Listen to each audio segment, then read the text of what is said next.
el maestro Fernando Valenzuela Migoya desarrollará la conferencia La tecnología, evolución y riesgo.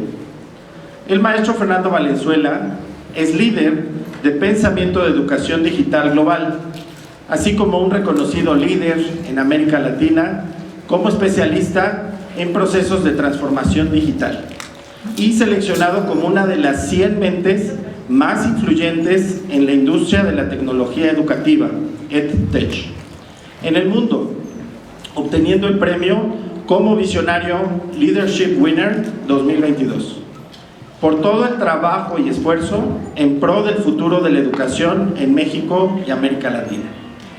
Cuenta con estudios en informática por parte de la Universidad Iberoamericana, así como un MBA otorgado por la Universidad de Miami, Harvard Business School. El maestro Fernando Valenzuela ha desempeñado relevantes posiciones ejecutivas globales a lo largo de sus 35 años de carrera profesional, como son: fue presidente de educación a nivel Latinoamérica en McGraw-Hill Education y National Geographic Learning. Fue presidente de telecomunicaciones en Relacom.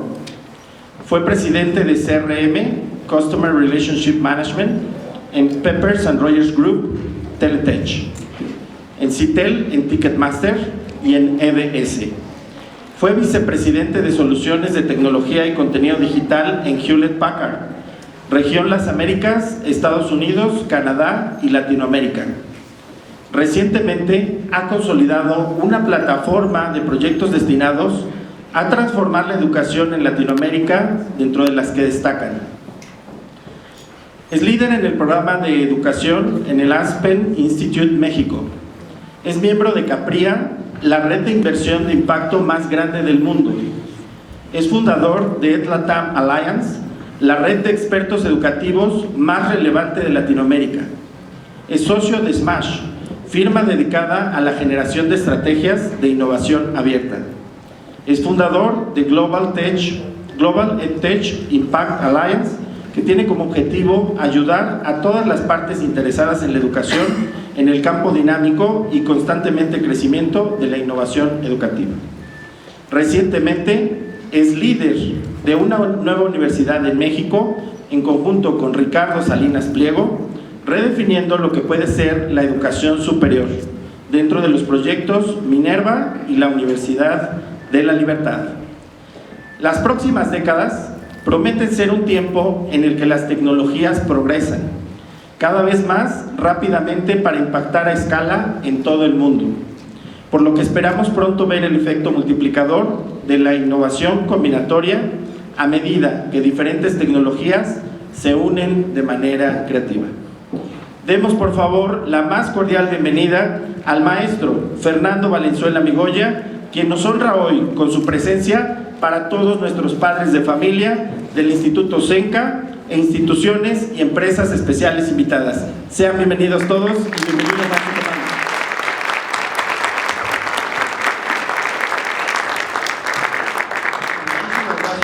¿Se escucha? Sí. Muy buenas tardes, muchas gracias por la introducción, por la invitación, maestra. Es para mí un honor estar en esta escuela y ser parte de la historia.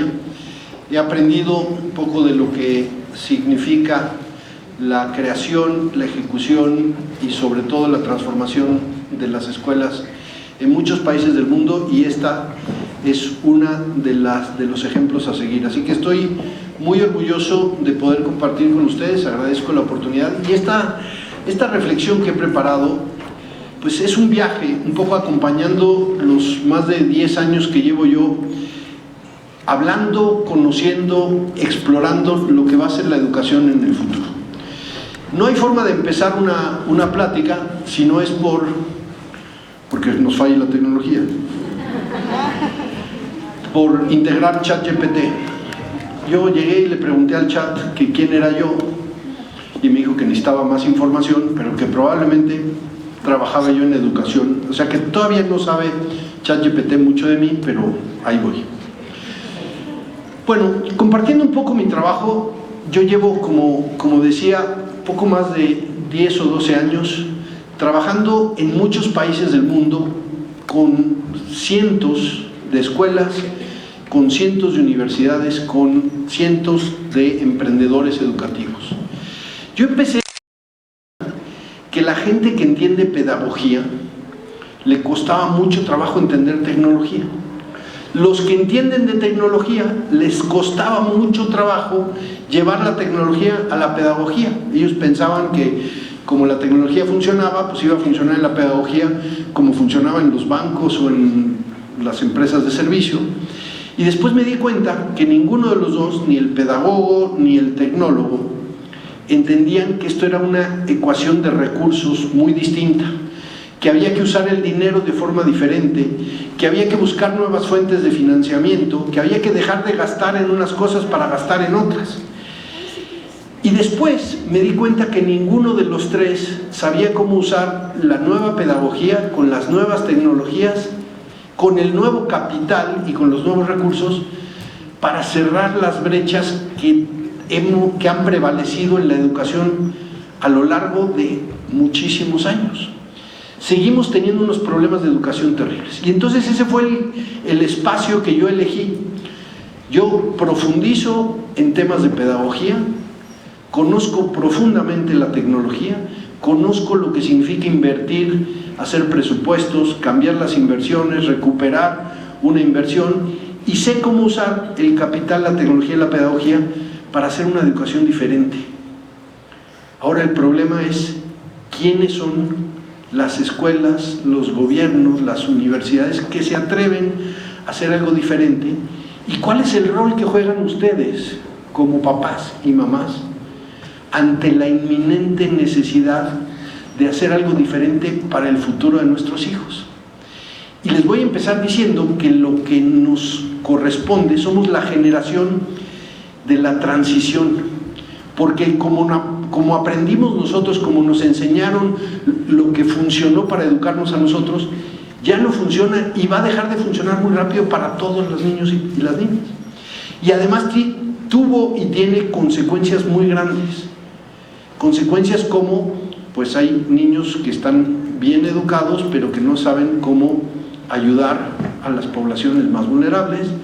Tenemos brechas de género terribles. Les voy a recomendar un video que hizo Barbie y otro video que hizo Lala y algunos Kidzania, después se los paso como referencia.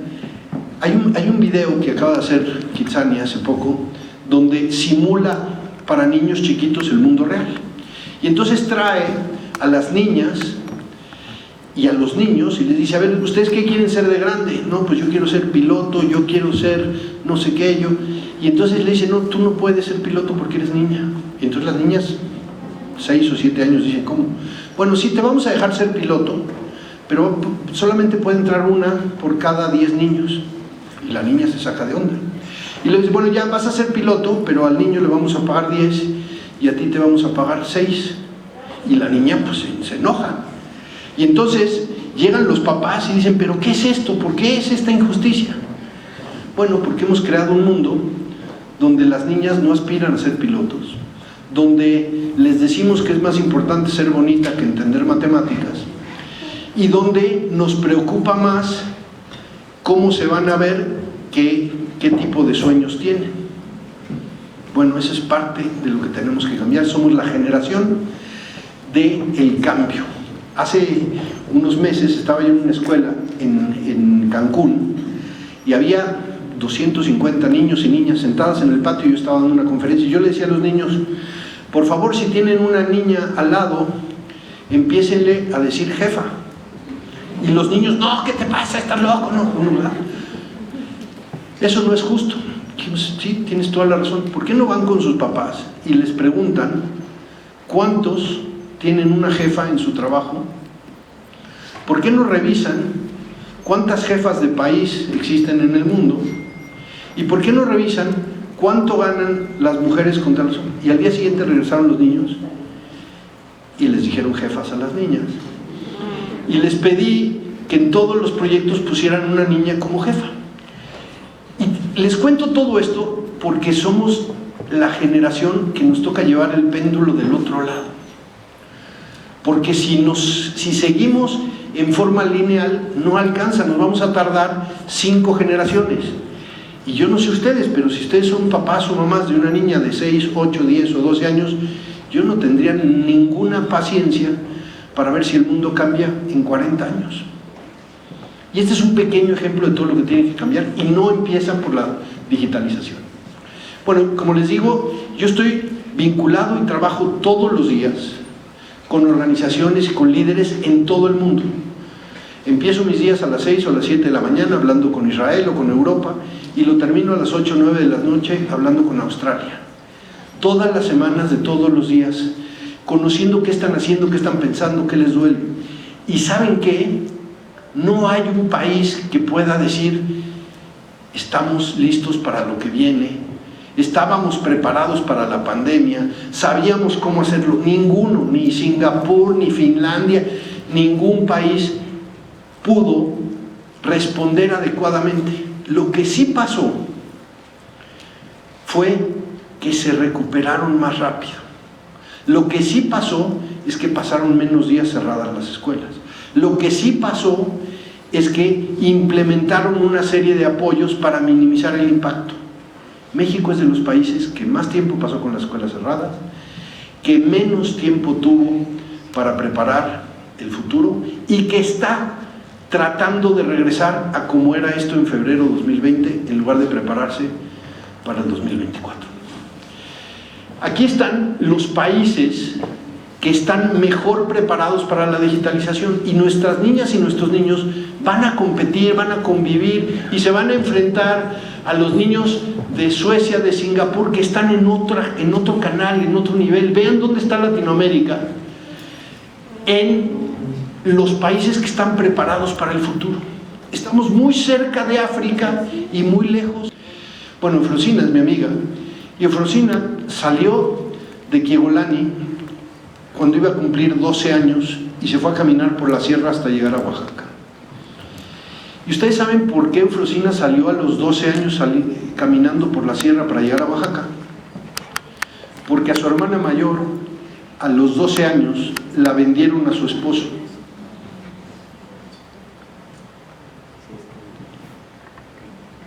Porque a su hermana, a los 12 años, la vendieron a su esposo. Creo que el precio fue un six-pack de cervezas. No es ciencia ficción. Tenemos nuestra propia Malala y miles y millones de niñas mexicanas que están viviendo eso. Yo conocí a Eufrosina, conocí su historia, conocí su libro, y hoy es diputada. Ella ganó la elección en Quiegolani para ser la alcaldesa, la líder, pero no se lo permitieron porque las mujeres no podían tener eso, aunque hubiera ganado la votación. Y hace una semana publicó ella, como diputada, la ley que prohíbe matrimonios infantiles y venta de niños y de niñas antes de los 18 años. Y yo estaba en esa escuela viendo a Eufrosina contarle a su comunidad, casi todas mujeres en sus 30s, 40s, ninguna de ellos con menos de 6 hijos, cargando por todos lados, y les decía: es ilegal a partir de hoy, es delito grave que vendan a sus hijas. Y los hombres estaban curiosamente separados todos en una fila, y les hacía así: y ustedes, si compran y se casan con una menor, se van a ir a la cárcel. Imaginen esto en un pueblo zapoteca, donde no se puede entrar si no te bajan la cadena y no te dejan salir después de las 11 de la noche, porque son los usos y costumbres, con una niña que escapó. Y les recomiendo que lean este libro y que lo lean con sus hijas y con sus hijos. Se llama La niña de la montaña. Pues ahí estuve la semana pasada, antepasada, ya no me acuerdo. Y lo que hicimos 6 amigos y yo fue llevar la mejor tecnología, la mejor pedagogía, capacitar a los docentes. Les pusimos una antena, internet, les pusimos computadoras, no cualquier computadora, la Mac, la más cara, para demostrar que hoy un grupo de personas podemos hacer cosas para las que antes se necesitaba un gobierno, millones de dólares y un tipo. 6 amigos cambiamos esa escuela. 300 niñas y niños hoy están recibiendo la mejor educación.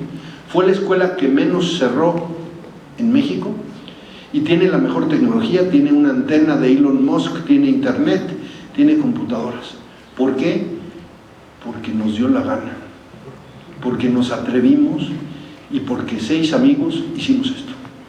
Y ahora lo que vamos a demostrar, queremos llevar esto al gobierno, le queremos llevar a otros países, es que imaginemos que 6 de ustedes meten el hombro y se atreven a hacer cosas distintas por el bien de 250 niños o de 300.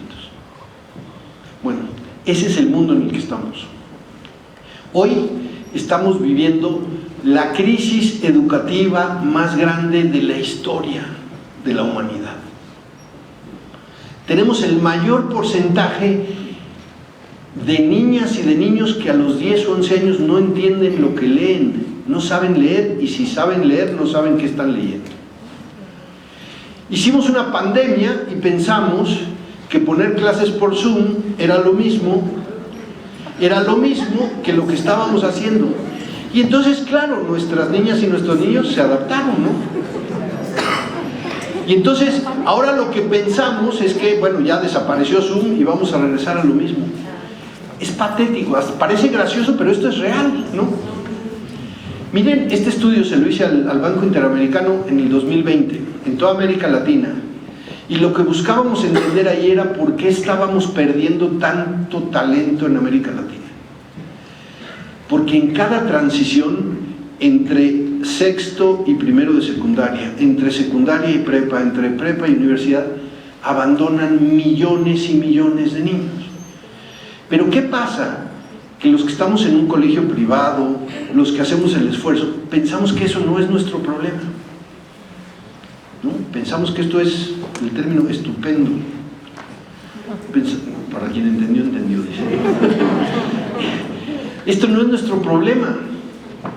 Bueno, resulta que lo que aprendimos con la pandemia es que si tenemos millones de personas sin educación que abandonan la escuela, hay más violencia, hay menos democracia, hay un problema social, hay una polarización, hay un riesgo enorme.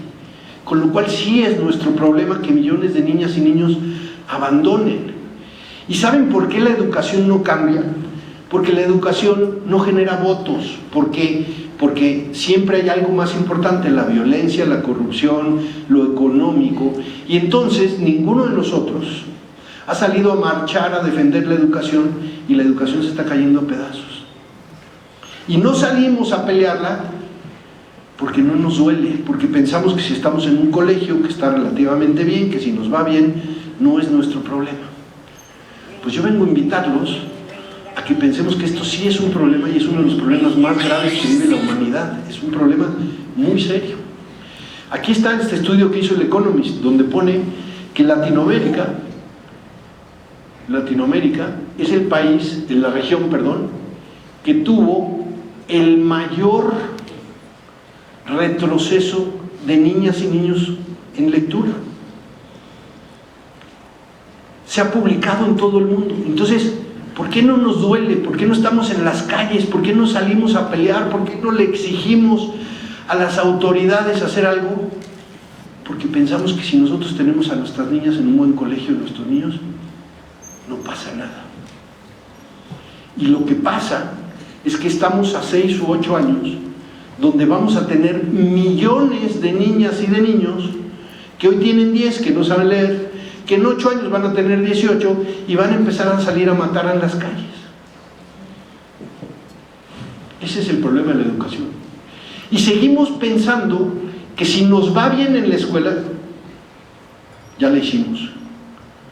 Y si nos damos cuenta, ¿cuántos de ustedes tienen amigas o amigos que eran terribles en la escuela y que en la vida les está yendo increíble?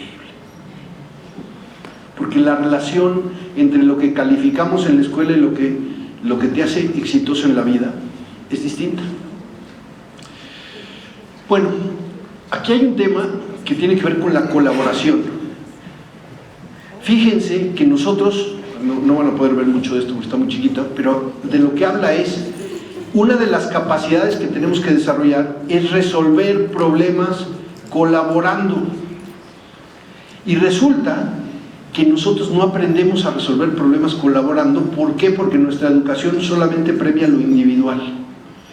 Y cuando no premia lo individual, nos hace trabajar en equipo, pero solamente aprendemos a trabajar en equipo con quien nos cae bien, con quien se parece a nosotros.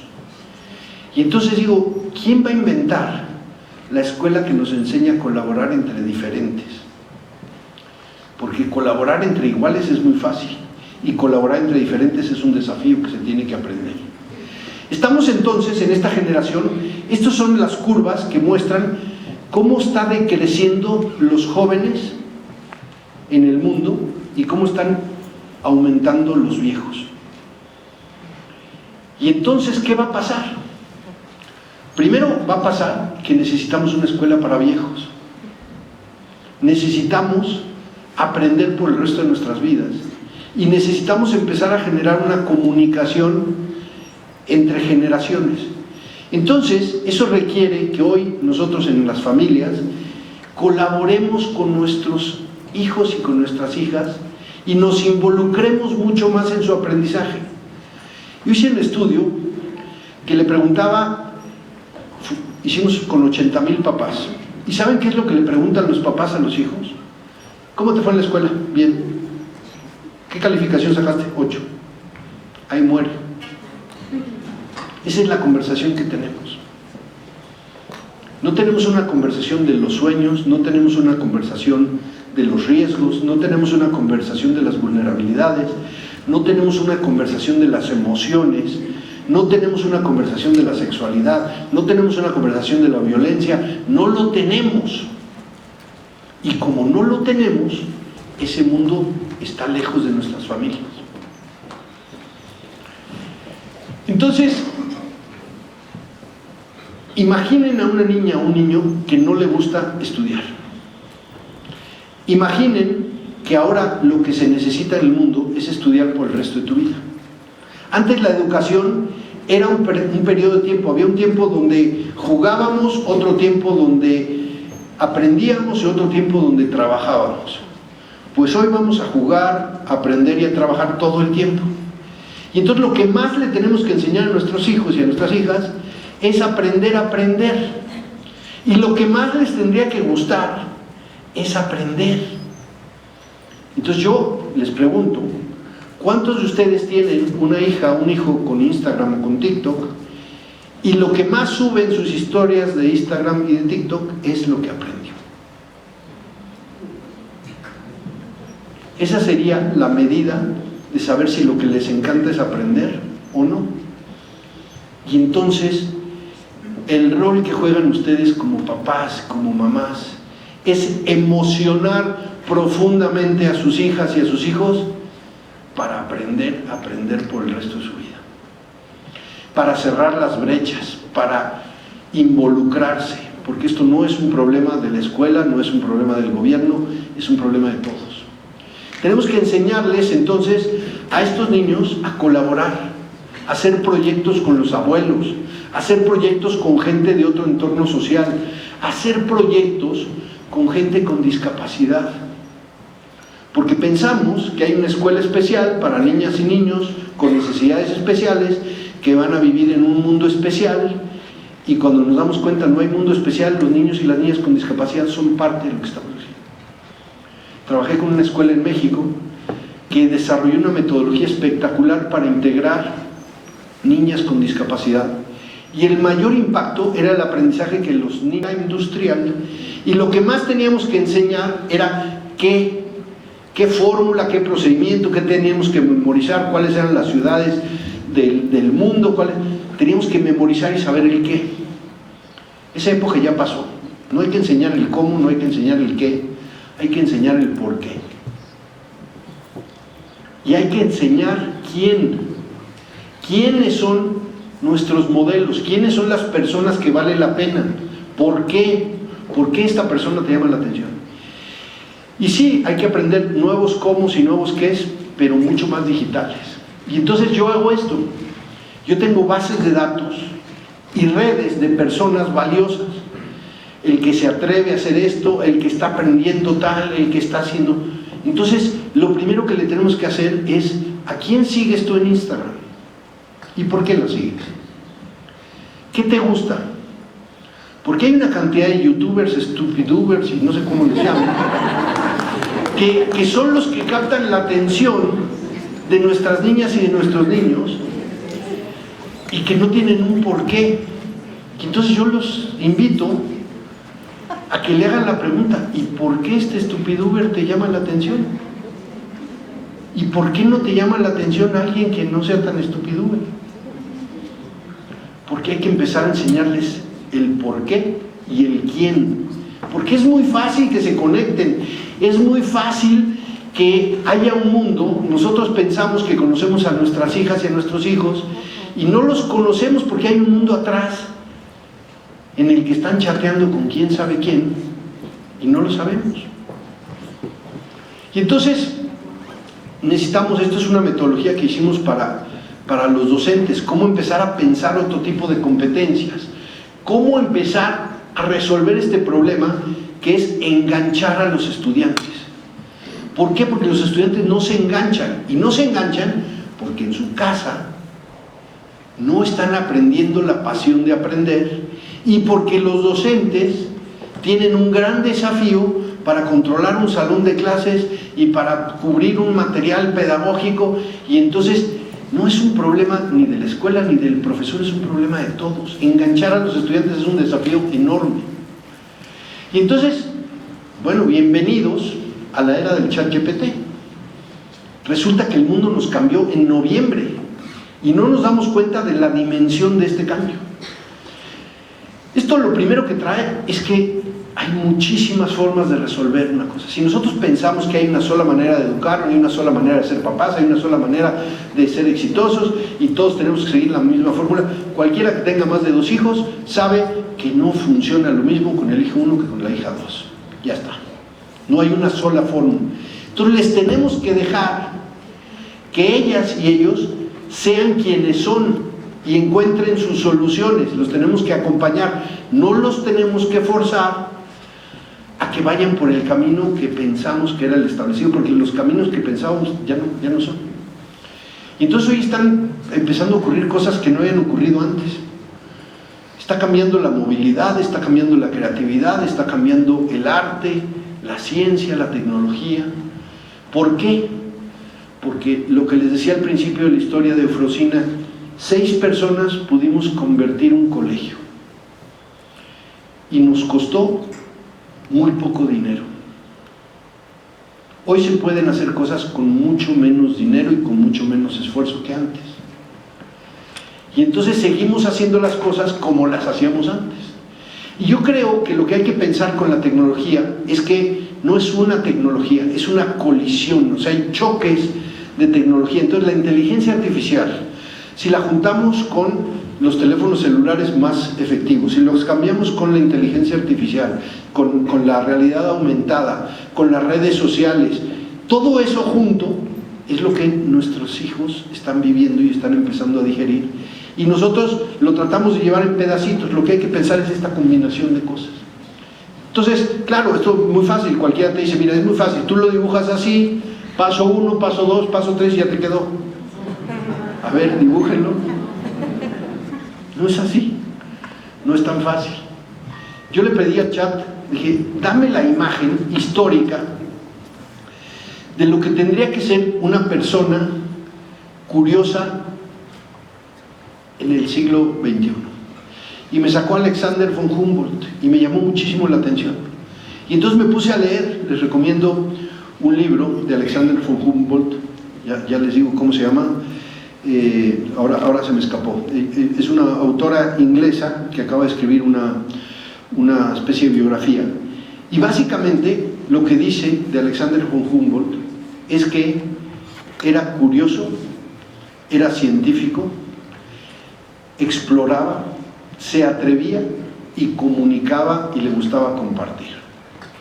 Y por eso la inteligencia artificial me dibujó a este personaje, porque es curioso, científico, explora, comparte, comunica. Y con esa imagen, entonces yo empecé a ver cómo hacemos para pensar en el futuro. Me saqué un diplomado en estudios de futuros Y les voy a transmitir lo que eso significa. Tenemos que pensar que no hay un solo futuro, que solo ese es en plural. Puede haber muchos futuros. Entonces, ¿cómo se piensa en los futuros? Tienen que ser tres cosas. Tienen que empezar a ver las señales del futuro. Por ejemplo, esto que acabo de pasar yo acá, esta, para mí es una señal del futuro. Se va a cambiar la movilidad radicalmente. Y entonces, lo que tenemos que hacer para ver los futuros es imaginar primero qué señales estamos viendo. Estamos viendo que los niños se dedican a usar videojuegos mucho más que, por ejemplo. Bueno, vamos a crear escenarios. ¿Qué pasa si estos niños y estas niñas solamente están metidos en el mundo de videojuegos y no los podemos sacar de la pantalla? Esa es una escena del futuro, de un futuro. Y entonces, ¿qué herramientas necesitaríamos para eso? Señales, escenas y herramientas de muchos futuros, porque el futuro puede ser otra nueva pandemia, otra nueva guerra, puede ser un levantamiento social, puede ser esto que les digo que vamos a enfrentar. Hoy en la mañana estaba en otro evento con la gente de la UNESCO, y si alguno de ustedes escuchó los Objetivos del Desarrollo Sustentable del 2030, lo que dijo la UNESCO es: ya nos dimos cuenta que el 2030 ya llegó y no cumplimos eso. ¿Y saben qué va a pasar? Que como no cumplimos eso, el 2050 tiene mucho más riesgos de medio ambiente, de violencia, de crisis, de talento. Entonces ya se nos pasó el 2030 y ahora vamos por el 2050 y no estamos cambiando. Y no estamos cambiando porque no sabemos cooperar, no sabemos colaborar. Hay un autor que les recomiendo también, se van a llevar una cantidad de libros que, bueno. Hay un autor que se llama Adam Kahane, con K y H, Kahane, es canadiense, y él escribió un libro que se llama Colaborando con el enemigo. Colaborando con el enemigo. Y él habla de este concepto que es la colaboración radical. Me voy a forzar en colaborar con alguien que no confío, no piensa como yo, no se parece a mí y probablemente está en contra de muchas de las cosas que yo pienso. ¿Y ahora qué hacemos? Pues aprendemos a colaborar. Y resulta que la ciencia ha demostrado que dos personas, aun cuando tengan intereses totalmente opuestos, en lugar de imponer una cosa con otra, si encuentran una cosa donde ambos ceden y ambos colaboran, le va mejor a los dos.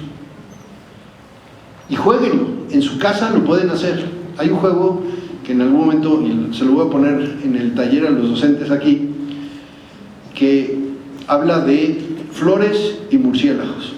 Entonces pones un equipo con una flor y otro equipo con un murciélago, y entonces tú tienes que ver si sacas la flor o sacas el murciélago, pero tú le tienes que ganar al de al lado.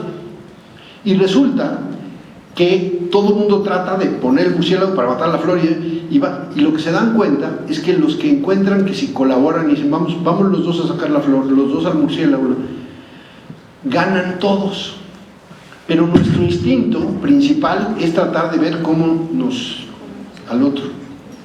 O sea, nos imponemos, era la palabra que estaba diciendo. Son súper mal pensados, ¿no?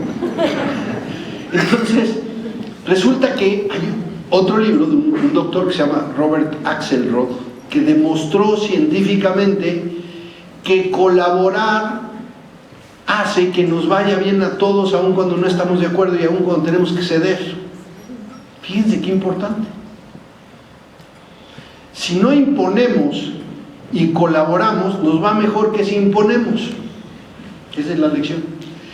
Hay otra tendencia, otra señal del futuro que se llama el segundo cerebro, el second brain, un autor portugués que se llama Tiago, y él básicamente hace universidades para cada persona. Tú puedes crear tu universidad, la que te dé la gana, con tus podcasts, tus blogs. Ya no necesitas una universidad, porque todo el conocimiento está ahí. Si tú tienes la disciplina y la metodología, te puedes hacer los mejores cursos con los mejores profesores del mundo. Y entonces, ¿por qué vendrían a una escuela cuando pueden tomar clases con el mejor profesor del mundo? Porque aquí van a vivir cosas distintas, porque van a aprender a colaborar, porque van a aprender a enfrentarse a cosas de la vida. Entonces, ¿qué pasa? Que hoy estamos frente a esta nueva tecnología, más conectividad, y entonces le preguntamos a la inteligencia artificial, ¿y qué sigue? Dime algo inteligente. Les voy a quitar su empleo. Porque si ustedes creen que podemos estar haciendo lo mismo, eso ya cambió. Esto es un estudio que está viendo todos los trabajos. ¿Qué va a pasar? O sea, si ustedes ven una decisión tomada por una computadora, que es esto, va a ser cada vez más frecuente. Menos decisiones tomadas por personas, más decisiones tomadas por la computadora. Ahí viene, no es broma, empezó en noviembre y viene a toda velocidad y se llama ChatGPT. ¿Cuántos de ustedes han ya probado ChatGPT? ¿Cuántos lo usan todos? Y esto pasó cuando salieron las calculadoras. Estamos en contra de las calculadoras porque se les va a atrofiar el cerebro si hacen calculadoras y no saben sumar. Sí, ¿cómo no? Lo que hay que saber es pensar, lo que hay que saber es sentir, lo que hay que saber es ser empáticos con los otros, lo que hay que saber es construir un mejor mundo y hay que saber por qué. Y entonces, claro, empiezan a surgir todas estas noticias, el terror de la inteligencia artificial, ahí viene, y qué va a pasar, y cómo le vamos a hacer, y miren, ahora ya se pueden crear obras de arte con computadoras, y resulta que Microsoft empieza a invertir billones de dólares, y entonces Google se quedó atrás y ahí viene, y entonces resulta que hubo una universidad que le contestó un mail, hubo uno de estos incidentes de violencia en las escuelas, y a la universidad se le hizo fácil, a alguien de la universidad se le hizo fácil decirle al ChatGPT que escribiera el texto para mandarle a los papás explicándolo. Y claro, los papás, imagínense cómo se ponen cuando tuvieron un incidente de violencia en la escuela y la escuela les manda un ChatGPT. O lo que le está pasando a mi amigo el rector de la Ibero esta mañana. Si ustedes se meten a ver lo que está pasando con la Ibero, lo están destrozando porque hizo un comentario equivocado, una decisión equivocada, y hoy nos va a pasar eso muchas veces. Hubo alguien que usó ChatGPT para solamente alimentarlo de Twitter, solamente. Entonces todo lo que decía el chat era lo que existía en Twitter. ¿Y saben qué pasó? Renació Hitler, se empezó a generar más racismo, porque lo que pasa en Twitter, si Twitter es nuestra única fuente de ingreso de contenido, pues lo que va a pasar es que estamos en la peor era del mundo. Y la otra cosa que pasó que a mí me llamó mucho la atención, si ustedes buscan con inteligencia artificial la regla, esta regla de medición, resulta que dice que es un tumor cancerígeno maligno. ¿Y saben por qué? Porque los modelos con los que se alimentó la inteligencia artificial, cuando alimentaron el cáncer de piel, casi todas las fotos de cáncer de piel tenían una regla, porque las fotos de cáncer de piel hacían que midieran el tamaño de ese lunar.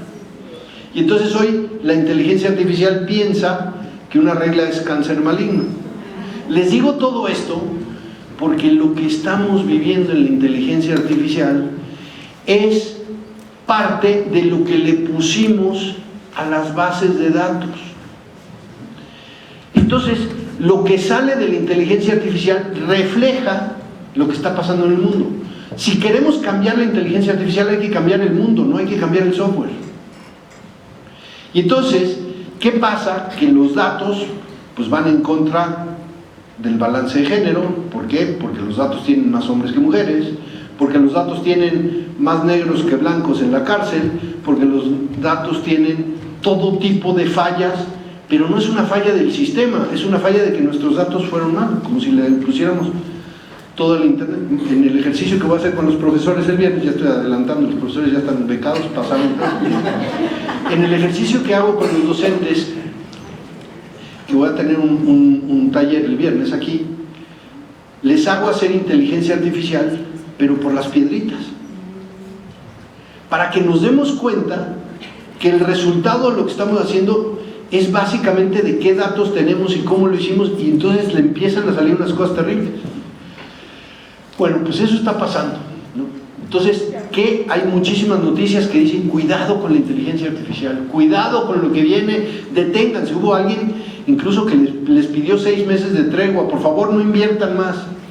Hay billones de dólares invertidos en tecnología y ninguno de esos está en las universidades, en las escuelas, en los gobiernos. Quien está invirtiendo en eso, que tiene las patentes, es IBM, Google, Microsoft y Amazon. Entonces estamos entrando a las universidades de Google, de Microsoft y de Amazon, no a las universidades del conocimiento.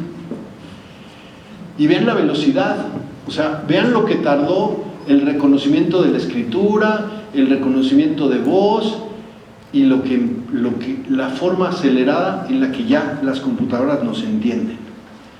Esto quiere decir que vamos a ir a un cambio 150 millones de veces más rápido. Muchísimas aplicaciones, este concepto que sacó Microsoft del copiloto, que a mí me parece muy interesante. Todos nosotros vamos a tener un copiloto, hagamos lo que hagamos.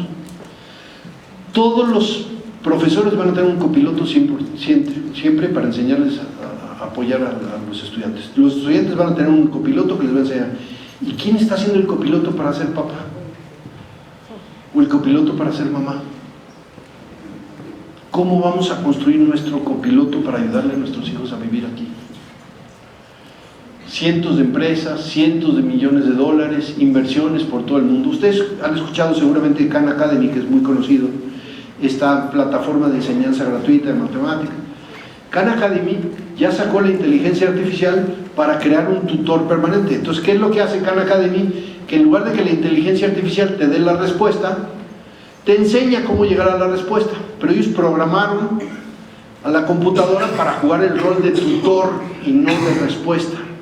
Entonces, y todo esto que les estoy contando empezó a ocurrir en noviembre 20, de noviembre a mayo. Cambió el mundo. A esta velocidad va a cambiar el mundo. Nuestros estudiantes no van a saber reconocer cuando una foto es real o es generada por la computadora. Nuestros estudiantes van a poder generar imágenes de lo que les dé la gana. Nuestros estudiantes van a poder generar podcasts y videos y audios de las voces que les dé la gana, diciendo lo que les dé la gana. Y no lo vamos a poder detener. Lo único que vamos a poder hacer es acompañar. Y entonces, yo estuve en un Zoom hablando 45 minutos con una persona como de 40 años. Éramos 25 en el Zoom. Y al final nos explicaron que esa persona no existía. Habíamos hablado con él, habíamos hecho preguntas, había participado y nos enteramos que habíamos estado hablando con Napoleón Bonaparte, creado por la inteligencia artificial. Yo sigo esperando mi Zoom con Bart Simpson, eso va a ser espectacular. Pero ya no se distingue, y menos en lo digital, cuando hay una persona real. Esta es una modelo que ya existe, que la contratan todas las marcas, que nunca pide aumento, que habla 148 idiomas, que tiene 128 tonos de piel y de ojos, y que puede modelar lo que sea. Es una modelo digital. Seguramente ya vieron que hay ahora ya quien entrega las noticias en forma digital, y además se puede hacer una mímica de esta persona simulando otra, y ya no sabemos. Entonces la tecnología nos va a acompañar todo el tiempo. Ya no se trata, yo les digo esto a las escuelas y a las universidades, nosotros pensábamos que había programas online, programas presenciales, programas híbridos. Ahora ya va a haber, no sabemos cuándo es realidad y cuándo ya no tiene sentido pensar en un programa online, digital o híbrido. Lo único que tiene sentido es que estamos acompañados por la tecnología todo el tiempo. Y entonces vean lo que está pasando. Alexa ya sacó un producto que a mí me parece spooky, como dicen, donde uno puede guardar la voz de la abuela, y después de que la abuela se muere, Alexa te puede despertar con la voz de tu abuela muerta. Imagínate. A mí, cuando vi eso, pero hay gente que lo hace. Entonces ahora imagínate que te dice tu abuela, oye, ¿ya fuiste a comprar este producto que está muy bueno? No. O sea, imagínense a las marcas tomando ventaja de la abuela muerta para hacerte un mensaje en tu casa que te diga, por favor, compra esta marca de perfume. Porque ahí vamos a llegar. Y resulta que ahora ya podemos tener una caricatura de Pocahontas a los 80 años porque la puede crear la inteligencia artificial. Entonces aquí están las princesas de Disney. creadas por inteligencia artificial, y no es broma, esto ya no es ciencia ficción, esto ya está pasando y nuestros hijos van a entrar ahí, queramos o no queramos, mañana o ya están. Ya se pueden sacar selfies con los indígenas o con los judíos cruzando en Egipto, ya se puede tomar una clase personalizada con Aristóteles, que nos va a contar y nos va a contar el contexto y nos va a llevar a su vida. Y a lo mejor tienen ya los lentes que te llevan a la época de Aristóteles. Eso no lo podemos imaginar, pero ya está ocurriendo. No es ciencia ficción. Y entonces, ¿cómo nos preparamos como papás? ¿Cómo interactuamos? ¿Cómo hacemos esto? Este es un software donde uno ya graba el mensaje, escoge la modelo, la persona, y sale haciendo un video. Si no han comprado este libro, métanse a Amazon. Este es el primer libro escrito por una inteligencia artificial. Se meten a Amazon, lo compran, y en este libro no participó un ser humano, y es una novela espectacular. Y la escribió una computadora. Y entonces nosotros pensábamos que había cosas que la computadora no podía hacer o que nosotros siempre íbamos a hacer mejores. Pues ni maíz. O sea, el maíz ya lo pueden hacer transgénico. Las computadoras, por eso se llaman ni maíz.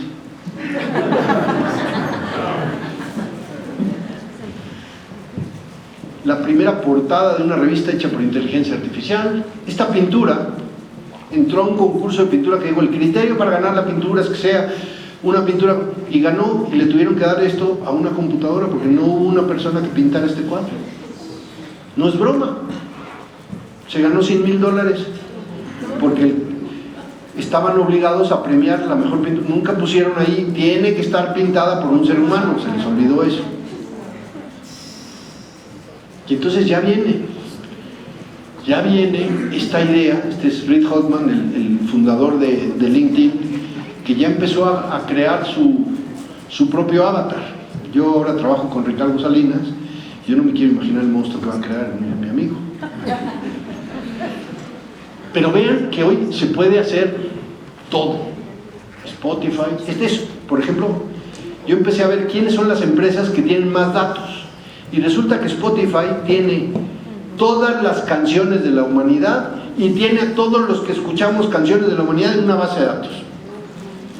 Entonces nosotros hoy podríamos, si se meten ahí, esta es una página que sí existe, se la recomiendo porque es muy divertido, se meten aquí y eligen el género que les dé la gana, música, y empezarnos a enseñar. Y Spotify ya nos recomienda, ya nos dice. Entonces yo estoy estudiando cómo le hacen las empresas que tienen realmente datos. Ese va a ser el futuro. Y entonces yo les pregunto a los niños y dicen: bueno, ¿cómo les ayudan sus papás a decidir la carrera que van a tomar? Ah, no, mi papá quiere que yo sea abogado porque mi abuelo era abogado. No, muy bien. No, es que ¿sabes qué? Nosotros somos de tradición contadores, y fíjate qué bien le fue a tu tío que es contador. Tú deberías ser contador porque te va a ir muy bien. Yo no conozco ningún papá que le diga: oye, ya estudiaste, ya te pusiste a ver lo que significa ser científico de datos en ciberseguridad. Y si eres niña, yo voy a ser científica de datos en ciberseguridad. No, estás loca, vete a... No. Nosotros como papás influimos muchísimo en la decisión de carrera, de vida y de estudio que van a hacer nuestros hijos. ¿Y saben qué estamos haciendo? Estamos creando el pasado. ¿Y saben qué? No podemos jugar ese rol. No, es que mi abuelo era médico y entonces fíjate que sería muy lindo que fueras médico como tu abuelo. 50% de los estudiantes abandonan la universidad en los primeros 2 semestres porque se dan cuenta que no va por ahí, que no es. Entonces yo les propongo que alimenten los sueños de sus hijas y de sus hijos y que los dejen ser quien les dé la gana, que les dejen ser felices, que les dejen desarrollar todo su potencial, porque a lo mejor todo su potencial va a ser lo que hizo Eufrosina, o va a ser la que hicieron algunos ejemplos que ahora. Lo mejor que nos va a pasar es que nuestras niñas y nuestros niños puedan vivir sus sueños, no que sean médicos como el abuelo o contadores como el tío. Nosotros como papás jugamos un rol importantísimo. Entonces, bueno, pues viene el metaverso. Antes nos decían que para ser buenos en algo teníamos que pasar 10,000 horas con un profesor ruso tocando el piano, y después de 10,000 horas, chance, ya eras bueno. Pues ahora, con 1,000 horas y tecnología, puedes tocar tan bien como el profesor ruso. De ese tamaño es el cambio de habilidades, porque viene la inteligencia artificial, porque hay cientos de empresas, millones de dólares, inversiones por todo el mundo. Le están poniendo billones de dólares a crear este futuro y nosotros no nos estamos dando cuenta. Las universidades ya lo están probando, viene inteligencia artificial, y hay empresas que se dieron cuenta que, por ejemplo, las niñas y niños que están vulnerables emocionalmente hablan mejor con un avatar que con un psicoanalista. ¿Y saben que estamos frente a la generación con más índices de suicidio de la historia? ¿Y saben qué? Que no dan señales. ¿Y saben qué? Que sí podemos darnos cuenta a tiempo. ¿Y saben qué? Que muchas veces en la casa no nos damos cuenta porque no sabemos escuchar.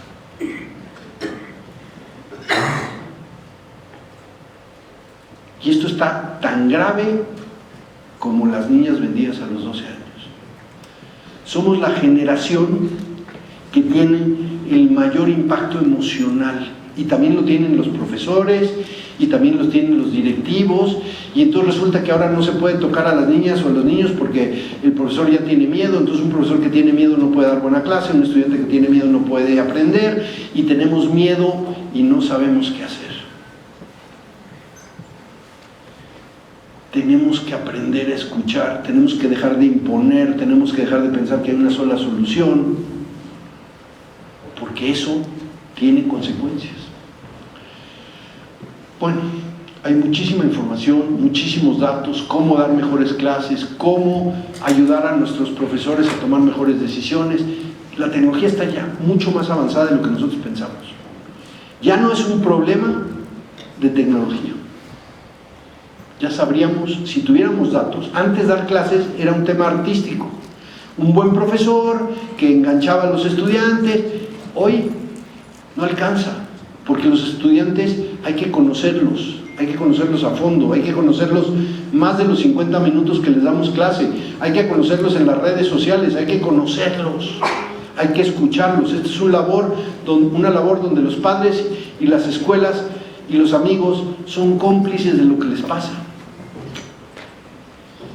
Yo tengo datos y datos y datos y estudios. Este es un trabajo real, esto me encanta. Esta empresa existe, está aquí cerca en Lerma, y es una empresa que maneja drones para entregar Uber Eats en la ciudad de Los Ángeles.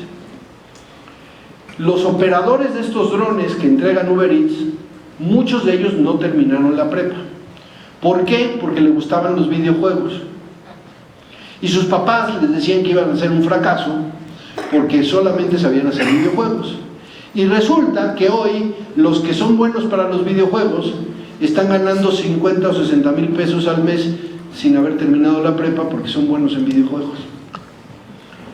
Y nos parecía una aberración. Los trabajos del futuro van a ser muy distintos.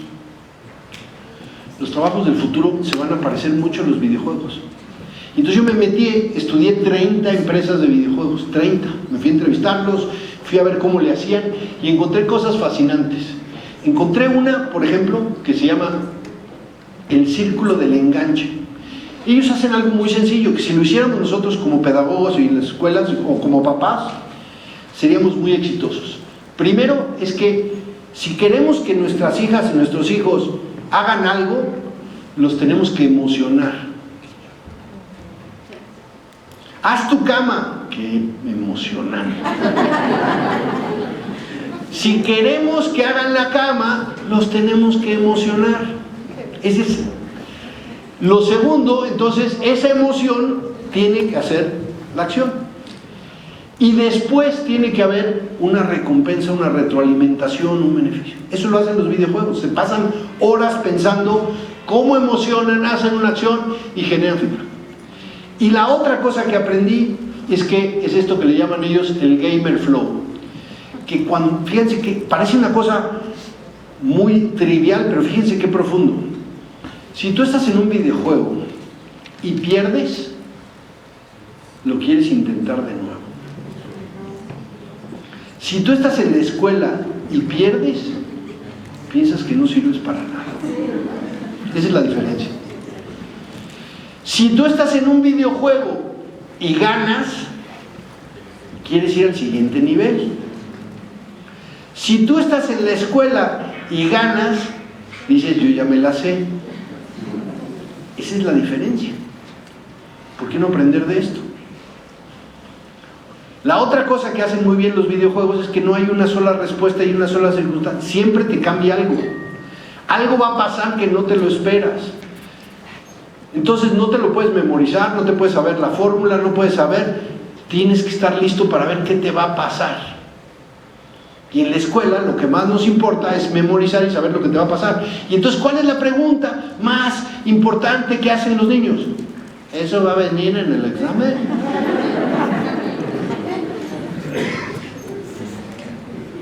Estas son señales de lo mal que estamos, de lo diferente que está el mundo con la educación. La otra cosa fascinante es que los videojuegos te enseñan que hay habilidades que tú no tienes y que las tienes que ir a conseguir. Hay un poder que lo necesitas, si no, no puedes pasar al siguiente nivel, ve a conseguir ese poder. En cambio en la escuela, si no tienes ese poder, reprobaste. No tienes forma de ir a conseguir ese poder porque ya pasó el examen. Y la otra cosa es que tienes que ir a buscar gente que sí tenga esos poderes, porque tú solo no puedes. Y en la escuela, todo es solos. Hay principios que hay alguien que ya lo está haciendo bien.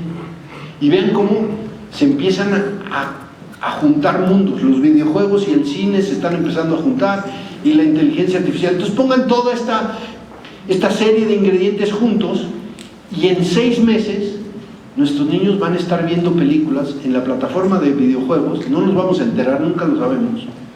El concierto más grande de la historia se hizo en Fortnite. Y yo le preguntaba a los papás, oigan, ¿y ustedes fueron al concierto con sus hijos? No. ¿Y ustedes saben qué es Fortnite? No. ¿Ustedes se han metido en Fortnite? No. ¿Tienen su cuenta de Fortnite? No. Estamos en otro mundo, porque nuestros hijos están en otro mundo. Bueno, el metaverso viene. Ya en Barcelona salió la primera universidad del metaverso. Casi todas las universidades están construyendo un metaverso. Esto va a ser un proyecto. Están construyendo un metaverso que simula la escuela física, pero es una escuela virtual.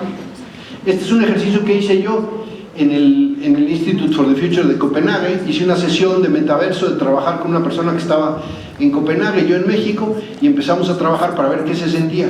Y la gente piensa que yo soy este, pero en realidad yo soy este, porque en el metaverso se puede ser quien quieras. Entonces yo aproveché el viaje. Lo están haciendo todas las marcas, fíjense, lo está haciendo Meta, Facebook, Coca-Cola, Gucci, Disney, Balenciaga. Todos esos se están metiendo ahí. Vas a comprar por el metaverso. Lo está haciendo Louis Vuitton, entonces van a venir todo mundo. Ahora van a empezar a comprarle indumentarias para su avatar. Y va a costar lo mismo que la bolsa Louis Vuitton. O sea, yo no entiendo, pero va a pasar.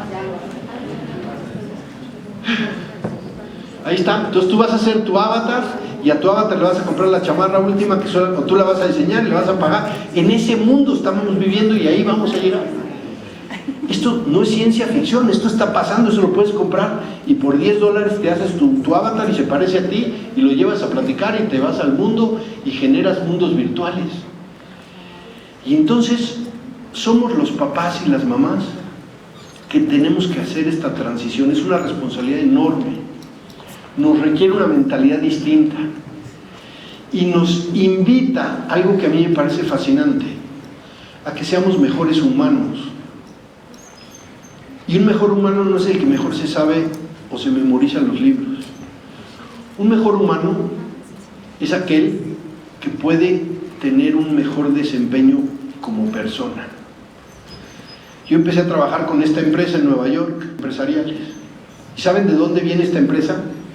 Esta empresa le enseñaba a los artistas de Broadway a entrar a la obra de teatro y a entrar en personaje sin dejar de ser quienes ellos eran. Y ahora se lo está enseñando a los directivos de escuelas, de universidades. y yo estoy haciendo este producto para los profesores, porque al final ser profesor es muy difícil. Tienes que plantarte, tienes que ser un personaje. Hay algunos que todavía creen que tienen que saber todo, o que le tienen que llenar las cabecitas vacías a nuestros hijos, y les toca ser la generación de los profesores que no lo saben todo, que los estudiantes van a saber más y que solamente van a tener que entenderlos mejor. Y no es fácil. ¿Por qué? Porque nadie les enseña y porque no es una cosa que se... Entonces vamos a tener que aprender del teatro estas cosas. Vamos a tener que hablar de nuestras emociones mucho más. O sea, yo no empezaría ninguna conversación sin saber las emociones, porque las emociones nos dicen si quieren aprender, si no quieren aprender, si están enojados, si tienen sueño, si se sienten tristes. Y como no tenemos las emociones, no las sabemos expresar, o son tabús, o los niños no lloran, o los papás no hablan de emociones, o no se muestran emociones en la casa, o no se puede expresar lo que uno siente, y si se expresa es a gritos y sombrerazos, entonces las emociones son un campo muy difícil. Y fíjense que no se puede aprender, no se puede dar clases, no se puede trabajar con una emoción vulnerable.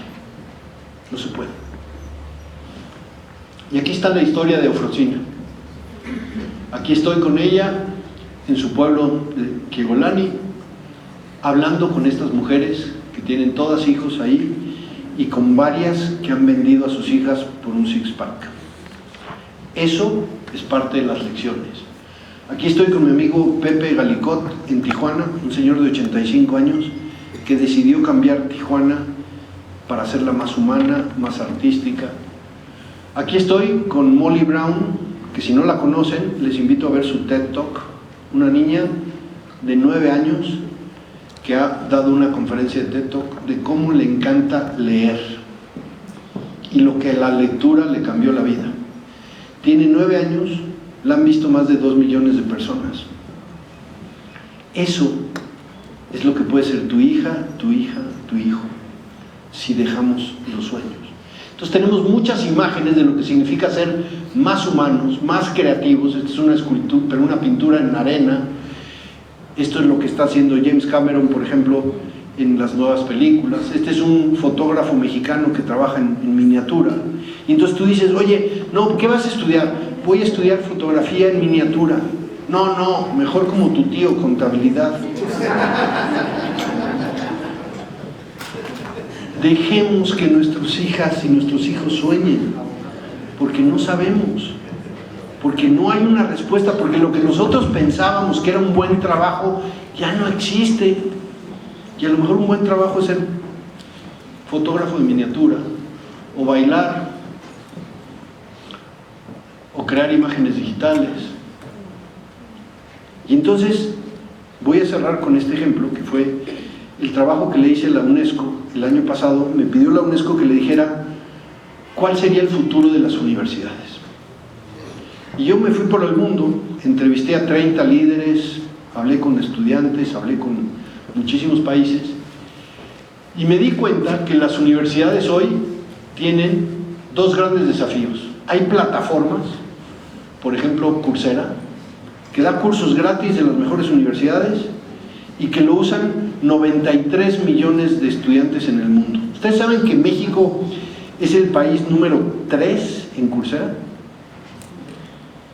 Donde más personas están buscando cursos. ¿Por qué? Porque lo que aprendieron en las universidades no les alcanza. Y después hay otros que te enseñan cosas como programación en 6 meses, porque te conviene más aprender programación en 6 meses, vas a ganar mucho más que si haces una carrera de ingeniería en sistemas durante 4 años, porque cuando salgas lo que aprendiste es obsoleto. Entonces las universidades van a tener que encontrar un espacio entre esto y esto. Ustedes saben lo que puede hacer Udemy, Coursera, Platzi, con 90 millones de datos de cómo aprenden y qué quieren aprender y cómo lo aprenden. Eso no lo puede saber ninguna universidad. Los certificados, ahora uno puede, ya no necesitas un título, ya te pones un certificado, lo pones en LinkedIn y te contratan. Y el espacio físico ya no puede ser un salón de clases viéndole la espalda al profesor y viendo un pizarrón. Aquí yo trabajé con Rosan Bosch, que es un arquitecto en Dinamarca, para construir espacios. El espacio es el tercer profesor. Espacios que te obliguen a enfrentarte a cosas, a explorar, espacios que te obliguen a crear, a cambiar, espacios donde no sé qué hacer, aquí no sé ni por dónde se entra. El espacio es un lugar para aprender. Y entonces, ¿qué pueden hacer ustedes como papás? Emocionar a sus hijas y a sus hijos para que tengan sueños más grandes, para que vivan experiencias más ricas y para que aprendan en el parque, en el viaje, en la visita de la casa de la abuela, en el café, en la comida familiar, que aprendan de las personas. Esto es una universidad en el futuro, va a tener muchas capas: el metaverso, el campus físico, campus virtuales, experiencias en Timbuktu. Porque una universidad no es 4 paredes, una escuela no son las 4 paredes, una escuela son estas pláticas, una escuela es cómo se conecta con la comunidad, una escuela es un papá que tenga una experiencia, una escuela es una familia que tenga una niña con discapacidad y la traiga enfrente de los otros niños y le ayudemos a entender cómo se vive. Una escuela es, si tenemos gente en pobreza a 8 cuadras de aquí, cómo las incorporamos. Una escuela es el centro de creación de empatía y humanismo, no es el centro de exámenes y contenidos educativos. Y entonces hay que pensar el espacio, el tiempo, las actividades, las personas en forma mucho más fluida. Entonces, por favor, siéntanse que ustedes son la escuela de la familia Gutiérrez. Y entonces, ¿qué hacen en la escuela de la familia Gutiérrez? Construyen experiencias para que sus hijas sueñen más alto, para que sus hijos sean mejores seres humanos, para que sus hijos no convivan con la pobreza, para que sus hijos entiendan la discapacidad, para que desarrollen arte, para que hablen en público, para que lean, para que se... Somos la escuela Gutiérrez. Y la escuela Gutiérrez, junto con la escuela Senca, hacen unos hijos espectaculares. Y cambiamos el mundo. Entonces le dije a la UNESCO, ¿por qué no hacemos un ejercicio? Y en lugar de llamarle universidad, le llamamos multiversidad,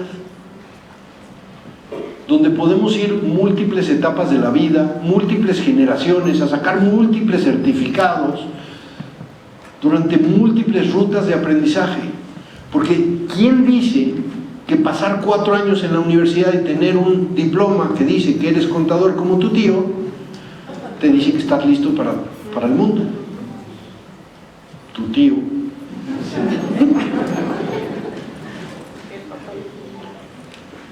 Y con McKinsey hicimos un ejercicio increíble. Tú y tú y tú y yo, por el resto de nuestras vidas, vamos a estudiar y vamos a tener 3 objetivos. Los vamos a conseguir en 3 meses y nos vamos a acompañar de 3 personas. Fíjense, 3 objetivos, 3 meses con 3 personas, y vamos a ser los mejores aprendedores del mundo. Eso le tendremos que enseñar a tus hijos. ¿Con quién vas a aprender hoy? ¿De quién vas a aprender? ¿Quién te ayuda en lo emocional? ¿Quién te da estructura? ¿Quién te da disciplina? ¿Quién te obliga a soñar más alto? ¿Quién te acompaña? E hice otro modelo inspirado en el metro de Londres. Y le dije, a ver, ¿qué pasa si tú te subes a la universidad como te subes al metro? En México no lo quise hacer porque teníamos una carrera que le llamaban la carrera 12, que bueno, entonces no lo quise hacer, entonces me fui al metro de Londres y dije, ¿qué pasa? ¿Qué pasa? Ya me hace falta mi tequila porque ya llevo un rato. ¿Qué pasa si entramos a la universidad en la estación que nos queda más cerca? ¿Y qué pasa si esa estación recorremos 3 paradas y tenemos 3 certificados porque logramos 3 cosas? Y ahí decidimos si nos bajamos del metro, si volvemos mañana, si cruzamos con la línea verde o con la amarilla. ¿Por qué?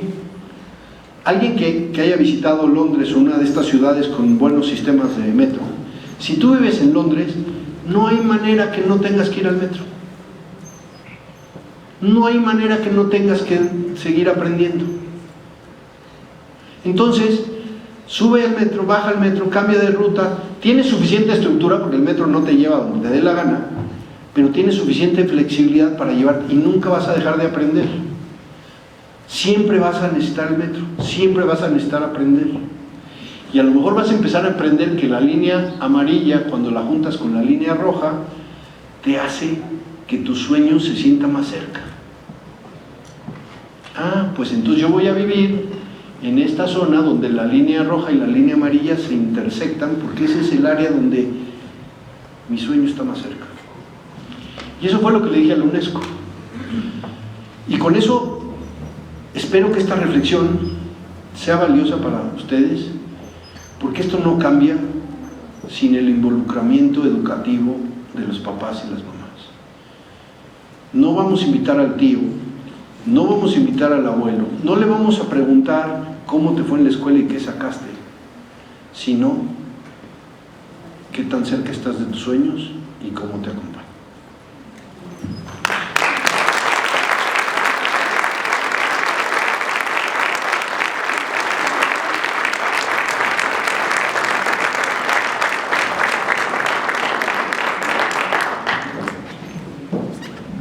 Otro fuerte aplauso al maestro Fernando.